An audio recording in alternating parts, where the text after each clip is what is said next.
Véronique, d'abord, merci de nous accorder un peu de temps pour jaser de golf. Dis-moi, quand arrive le printemps, est-ce que tu es une personne qui a hâte de sortir avec le sac de golf? J'ai le golf fever.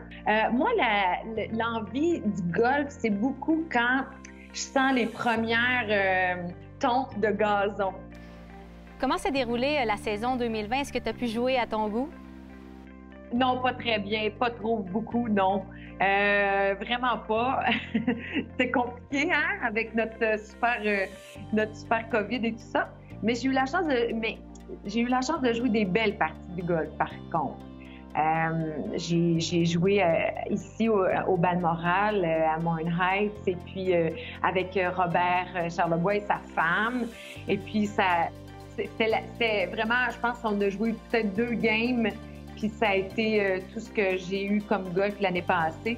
Mais une belle partie quand même, bien agréable pour me donner envie tout le temps de recommencer. C'est ça qui est beau avec le golf, hein? Tu fais un beau coup, puis ça te donne envie de recommencer. Et là, si on fait un retour dans le temps, comment est-ce que tu as découvert le golf? Bien, le golf, tu sais, quand on est des chanteurs, des artistes, on est souvent invités à faire des tournois de golf pour des bonnes œuvres, pour des fondations. Donc, forcément, bon, j'ai été initiée un peu malgré moi, tu sais, au golf. Mais je pense que c'était avec Raymond, mon conjoint, que je voyais partir, puis je me disais, voyons, ça a l'air le fun, puis à un moment donné, je m'intéressais tranquillement pas vite, puis j'habitais à l'époque à Montréal, puis j'ai décidé d'aller faire un cours de golf, puis j'ai trouvé ça le fun. J'ai aimé l'espèce de discipline, puis de ce que ça demandait pour le pratiquer. Puis après ça, ben, je me suis perfectionnée tranquillement pas vite. Mais je pense que c'est plutôt ça, là. C'est un amalgame de tout ça, le golf, pour moi, là. C'est intéressant parce que tu as fait dans le passé un bon parallèle entre ton métier d'artiste et le golf où, malgré un mauvais coup ou une fausse note, bien, il y a toujours moyen de se reprendre. Est-ce que c'est encore d'actualité? Oui. Je le pense encore. Je pense que le golf, c'est quelque chose qui est très... ça demande une discipline, puis en même temps, je trouve que quand on arrive sur un trou, par exemple, ça peut aller comme ça peut pas bien aller. C'est un peu la même chose pour nous. Il y a des fois, pendant notre spectacle, il y a une fausse note ou il y a une voix qui va craquer, puis tu dis, mon Dieu, qu'est-ce qui se passe? Bien, c'est pas une fin en soi. Tu sais, on peut se rattraper au prochain show, au prochain numéro même.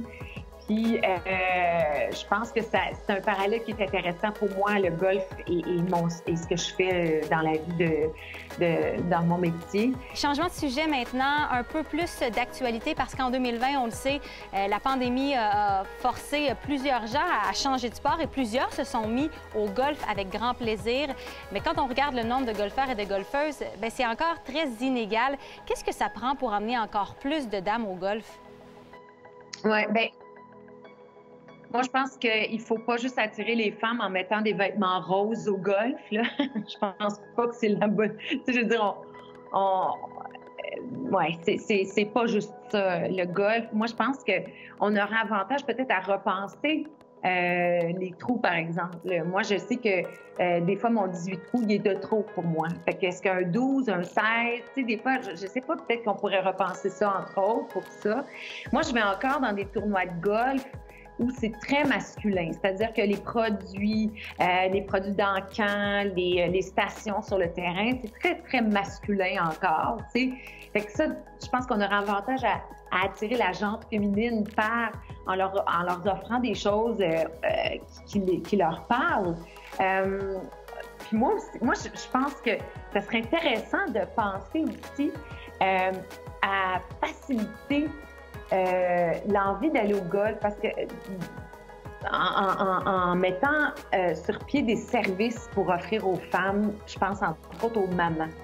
Tu sais, c'est quand même 5 heures de notre journée qu'on met de côté pour aller pratiquer un sport. Puis moi, je me dis que ça pourrait peut-être être intéressant d'offrir des services de garde ou quelque chose parallèlement à ça pour que si moi, je suis une maman de famille puis que j'ai envie d'aller jouer avec mes amis, bien, que j'amène mes enfants puis que ce soit une activité familiale peut-être. Et en terminant, Véronique, il y a eu une pause l'année dernière sur tous les événements corporatifs de bienfaisance. Tu as été impliquée par le passé dans des événements. Tu avais même ton propre tournoi de golf. Est-ce que ce sera de retour bientôt? J'ai adoré faire l'Open Véronique Dicker. C'est vrai que là, on a pris des pauses parce que le timing était moins bon. Puis moi, je peux me vanter, justement, on parlait de la femme, je peux me vanter d'avoir eu le tournoi de golf où il y a eu le plus haut taux de participation féminine.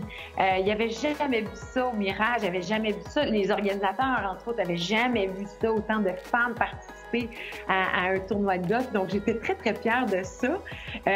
Donc oui, éventuellement, parce que nous, on cherche toujours à avoir une activité ou rattacher quelque chose à ça. Donc, c'est pas dit que ça reviendra pas, mais évidemment, pour l'instant, c'est compliqué là, avec les conditions. Mais c'était quelque chose que j'ai adoré faire.